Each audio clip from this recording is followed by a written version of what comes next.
Então, pessoal, vamos iniciar então a correção da nossa prova mensal do segundo bimestre, né, de 2022, aqui da primeira série do ensino médio, onde o tema, basicamente, é em relação à questão da indústria, né, e a sociedade industrial.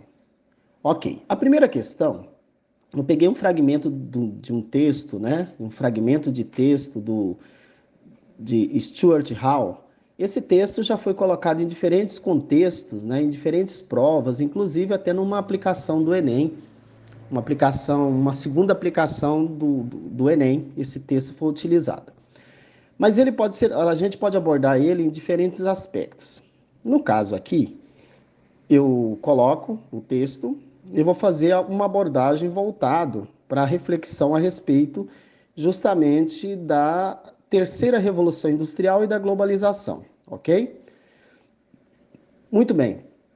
O foco de pesquisa e o entendimento do autor é em relação às identidades, né, na pós-modernidade. Ou seja, ele faz um desenho, né, da pós-modernidade, dizendo as características dos indivíduos, né, nessa pós-modernidade, onde tudo flui, tudo é muito rápido, né, e as tecnologias dominando. Então, vou pegar isso para elaborar e elaborei as questões aqui para vocês. Então, ficou assim. Quanto mais a vida social se torna mediada pelo mercado global de estilos, lugares e imagens, pelas viagens internacionais, pelas imagens da mídia e pelos sistemas de comunicação globalmente interligados, mais as identidades se tornam desvinculadas, desalojadas de tempos, lugares, histórias e tradições específicos e parecem flutuar livremente.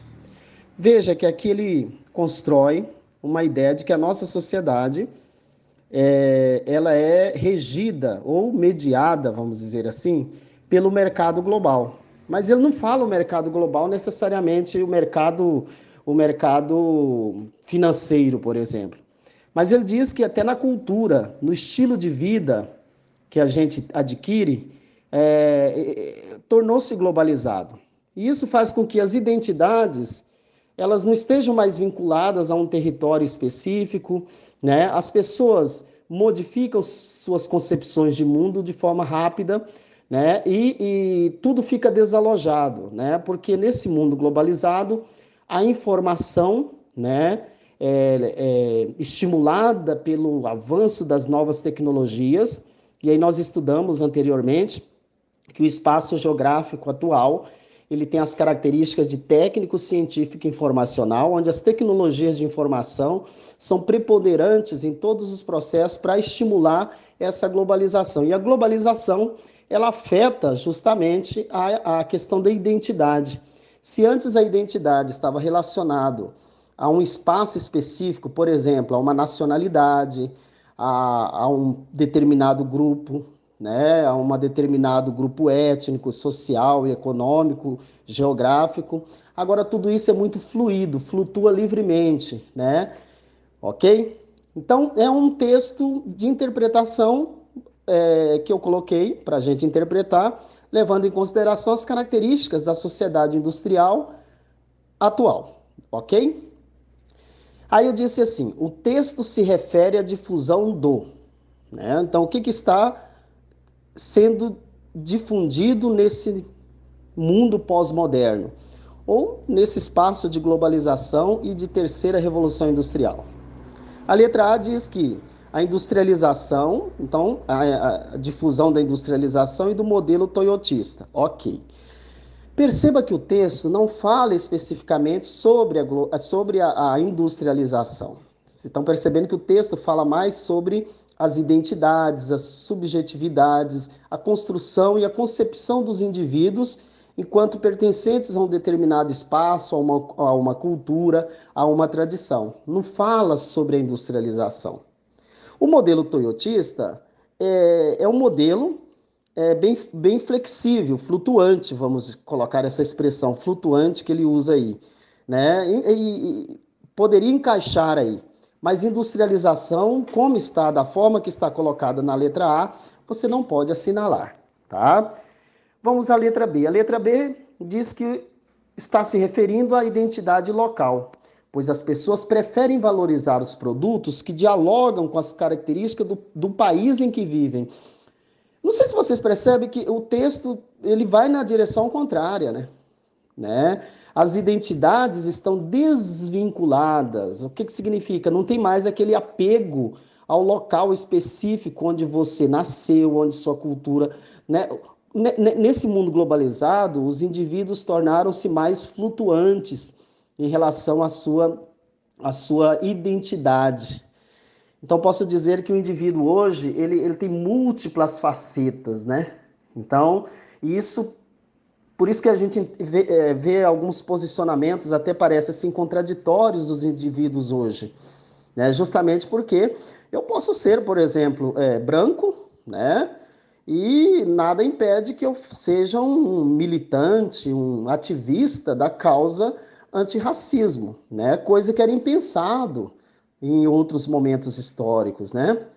Então, assim, é mais ou menos isso, tá? Então, identidade local. E as pessoas preferem valorizar os produtos que dialogam? Não.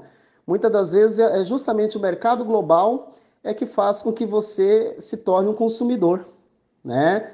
E não a identidade local, as características dos produtos localmente dizendo. Então não pode ser a letra B. A letra C diz que é a sociedade de consumo, né? É verdade, olha só, é a sociedade de consumo. O texto fala sobre, ele toca levemente na questão da sociedade de consumo, mas o texto não fala só da sociedade de consumo, ele fala também da questão cultural e de identidade dos indivíduos no mundo globalizado, né? Então, e amplamente difundido pelo modelo fordista? Não, porque o modelo fordista, ele não dialoga com a realidade do mundo hoje. O mundo hoje é muito fluido, as coisas são rápidas, né? Então ele dialoga mais com o toyotismo, que é o just in time, produzir conforme a demanda, né? Utilizando de forma mais flexível essa produção, né? Então tudo é mais flexível. E o Fordismo ele era mais engessado. Então não pode ser a letra C. A letra D é aqui, vai ser a verdadeira, porque o texto fala sobre a ideia de pertencimento, né? Não é que nós não, alguns exagerados dizem que com a globalização nos transformamos em cidadãos globais, né? E que a questão política, cultural e social local já não mais nos afetam porque o mundo é globalizado e a gente tem uma visão ampla e global dos fenômenos da política, da economia, da cultura e que o local, a identidade local está sendo sufocada. Isso não é verdade, né? As pessoas, nós temos hoje ideias de pertencimento. Então, nós temos ideia de pertencimento, por exemplo, né? Temos características locais e regionais e que as pessoas valorizam, sim, a ideia de pertencimento. A diferença é que tudo isso é de forma mais livre, flutuante, né? Nós temos condições, o indivíduo hoje, ele tem condições de ter diferentes pontos de vista e diferentes facetas dos fenômenos que se apresentam. Quanto à religião, quanto à política, à economia, a gente tem uma gama de oportunidades de interpretar o que está acontecendo à nossa volta. Os indivíduos têm várias facetas de interpretação, né? Não dá para encaixar as pessoas hoje, por exemplo, em rótulos, como a gente tinha tradição. Ah, fulano é de direita, portanto, fulano politicamente ele é de direita, ele tem que pensar assim, assim, assim. Não, eu posso ser de direita, mas eu ter, em algumas áreas do meu pensamento, eu compartilhar com outros posicionamentos políticos, como, por exemplo, de direita, de esquerda, por exemplo, né, ou de centro-esquerda, isso não impede, né? O aumento das tecnologias. Realmente, o texto fala desse mercado global, que tudo está interligado. E a interligação se faz justamente pelo aumento das tecnologias, em especial das tecnologias de informação. Então, a letra D é a verdadeira. Então, paro por aí.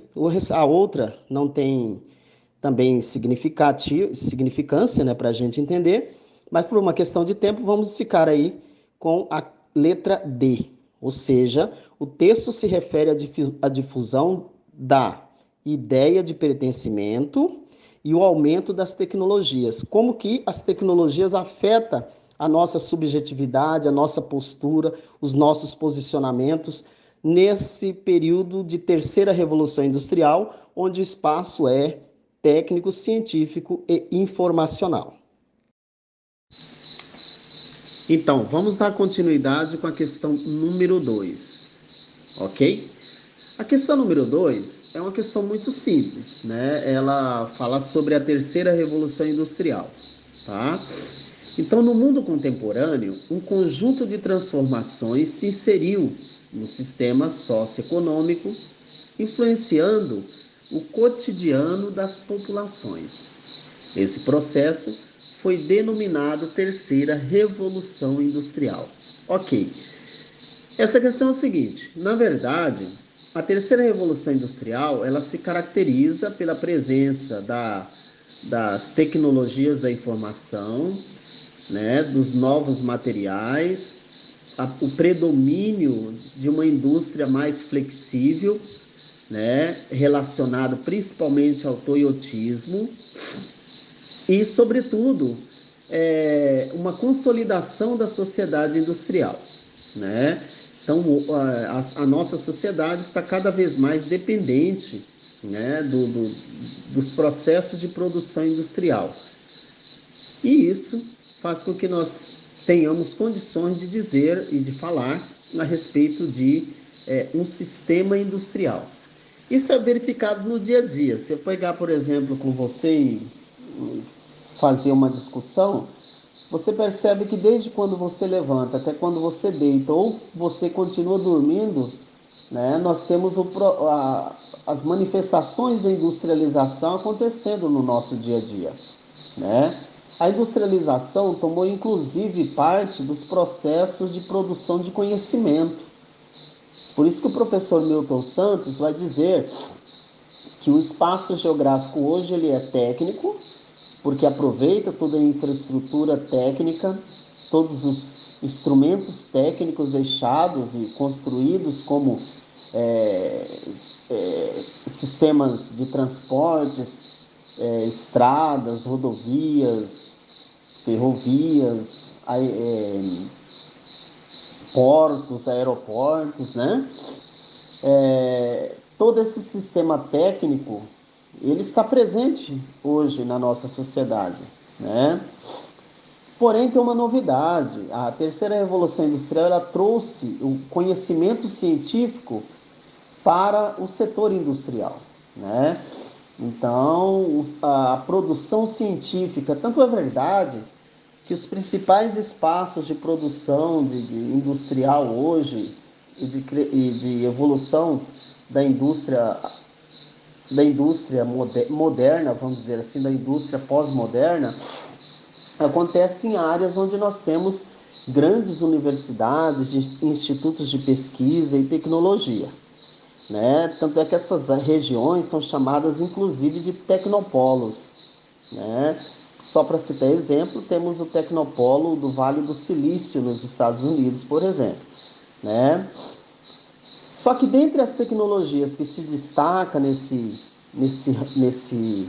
contexto, as tecnologias da informação elas têm se transformado num verdadeiro feixe de produção de conhecimento e de novas tecnologias, né? Então as universidades, as indústrias, tudo que envolve a produção capitalista hoje, ela utiliza logicamente o conhecimento científico, mas o conhecimento científico ele é difundido, ampliado, né? É feito em forma de propaganda, né? E difundido de um modo geral através das tecnologias de informação, né? Mediado por instituições como institutos de pesquisa, universidades e tudo mais, ok? Então eu fiz para você aí uma questão simples, né, sobre a terceira revolução industrial, e nós colocamos aí o exemplo, né, com uma questão, essa questão que eu escolhi para vocês, e você vai ter que escolher aquela que dá uma das características mais relevantes desse momento histórico, né? Que é a terceira revolução industrial. É uma questão que já está presente aí nos vestibulares e tudo mais. Então, assinale a alternativa que apresenta corretamente uma das características mais relevantes, né, dessa terceira revolução industrial. A letra A diz que a hegemonia do sistema industrial sobre o sistema financeiro. Olha, isso não é verdade, né? O sistema industrial, ele chamou o sistema financeiro ainda na época do auge do Fordismo, né? Quando havia necessidade de ampliar o consumo. Então, o sistema de crédito, crediário, estimulou o consumo, mesmo as pessoas não tendo dinheiro, as pessoas passaram a consumir. Então, o crediário vai surgir a partir daí. E depois, os bancos e as instituições financeiras passam a ser parceiros das indústrias, né? Seja no empréstimo para estimular a produção industrial, porque os bancos emprestam dinheiro, né? Seja em empréstimo e investimento também para estimular o consumo, por exemplo, as linhas de crédito que o sistema financeiro dá. Então, nós não poderíamos dizer que há uma hegemonia da indústria sobre o sistema financeiro. Os dois estão no mesmo patamar, se você entender, né? Estão na mesma linha, né? Ninguém é sobre ninguém, ninguém é maior que ninguém. Ou seja, eu posso dizer que o nosso planeta hoje, a nossa sociedade, a economia é regida pelo sistema industrial e o sistema financeiro também. A letra B diz que o domínio do Fordismo na elevação na produção automobilística. É verdade, o Fordismo, na verdade, ele aumentou a produção automobilística, mas eu não posso dizer para você que hoje o Fordismo é um sistema de produção de fábrica, né, predominante. Hoje a nossa sociedade ela é muito mais flexível na produção industrial, né? Então faz-se pesquisa de mercado, evita-se o desperdício de tempo, o desperdício de matéria-prima, né? É aquela expressão just in time, né? Just in time, produzir na justeza do tempo, né? Para evitar desperdício. Então, um modelo mais flexível é o que domina hoje. E o Fordismo ele é um modelo meio engessado, né? Então, nós temos um modelo mais aproximado ao toyotismo e não ao Fordismo na terceira revolução industrial. Então, a letra B fica meio estranha nesse contexto. A letra C diz que é o apogeu do toyotismo. Ok, é verdade. O toyotismo ele é mais dinâmico, o toyotismo é mais flexível, o toyotismo está antenado com alguns princípios como evitar o desperdício de energia, matéria-prima e de força de trabalho, né? Então, o toyotismo é bem condizente com o modelo industrial que nós estamos, que as empresas, as indústrias, de um modo geral, preconizam, né? E tudo isso dentro do sistema do trabalho industrial. Então, a letra C, veja que é interessante. A letra D diz que atualmente existe uma eliminação da terceirização no funcionamento da economia. Isso não é verdade, muito pelo contrário. Cada vez mais a gente vê a terceirização acontecendo. O que é terceirização? Vou dar um exemplo, né? As empresas, elas evitam desperdiçar o tempo. Então, já é um preceito do toyotismo, né? Evita desperdiçar esforço e tudo mais. Então, a empresa, por exemplo, um banco, né?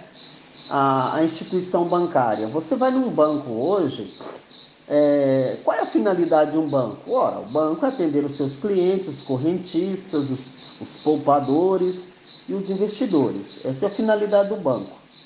Então, o gerente do banco não tem que se preocupar, por exemplo, com a limpeza da agência bancária, não tem que se preocupar com os funcionários que vão fazer o cafezinho para os outros funcionários que atendem o público, fazer a limpeza do ambiente, a higienização, a segurança do ambiente.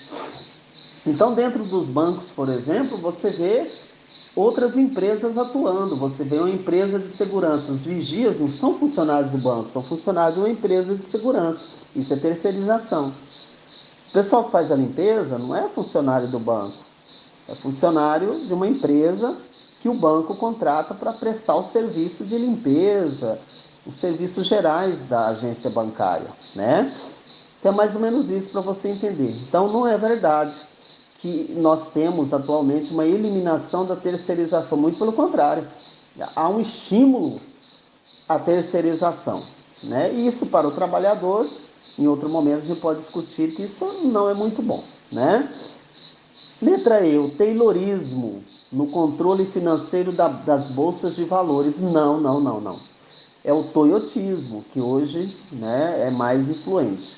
Portanto, diante disso, nós podemos dizer que a letra C é a que mais se aproxima da terceira revolução industrial e suas características, ou seja, um apogeu do toyotismo adotado no sistema de trabalho industrial. Ok?